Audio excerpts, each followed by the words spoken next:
So don't mind the crazy hair. I've had 1 cup of coffee and I've been up since 5:30 this morning.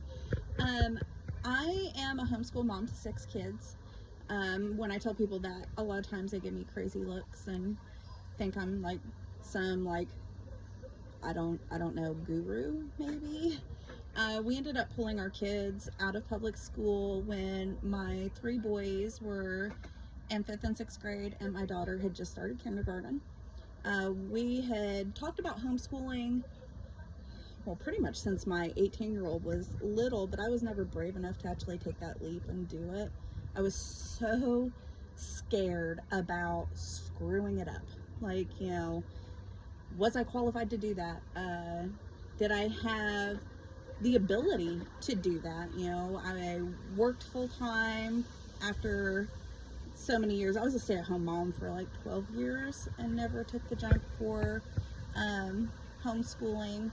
But we ended up pulling the kids out during COVID. It just didn't make any sense. Like, none. But that's a whole different thing. One of the biggest tips that I can give you, because we've been doing this for 4 years, is when we first started, I spent 8 hours a day prepping lessons. You don't have to do that. It doesn't take 8 hours of prep for each day of school. I originally had started doing our homeschool day to mimic public school, and that was okay. Like, if you want to do that, that's fine. We no longer do that. So we've went through a lot of different phases. We've done where I taught all the lessons, had like a lot of that like traditional schoolroom feel to it. We've done where I printed off all of the bigger kids' school stuff and gave it to them and they had the whole week to do it. And if they had questions, then I would help them. We've done a mixture of me teaching lessons and them doing their work. This year I'm trying something completely different. So I have a dyslexic third grader. So we've really been working on like reading, all about reading. Awesome program. You guys need to get that.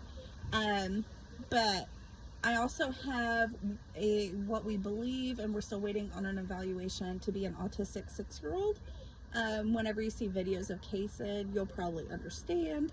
If you spend about 5 minutes with him, generally people get it. But then I have 2 14-year-olds and a 16-year-old.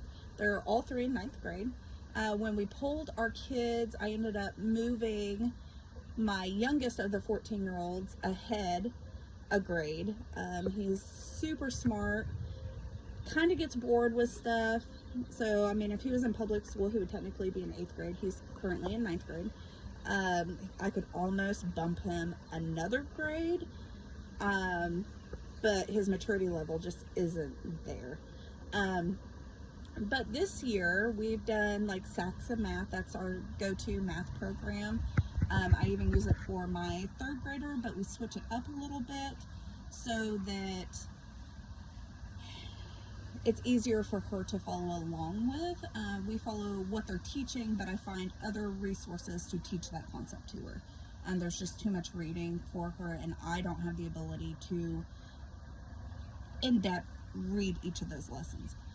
But this year we are doing 6-week unit studies. All of October we have done spooky, creepy things from reading, math, and the kids love it. So that's my little piece currently. I don't know how long I'm able to do a video for, so stay tuned.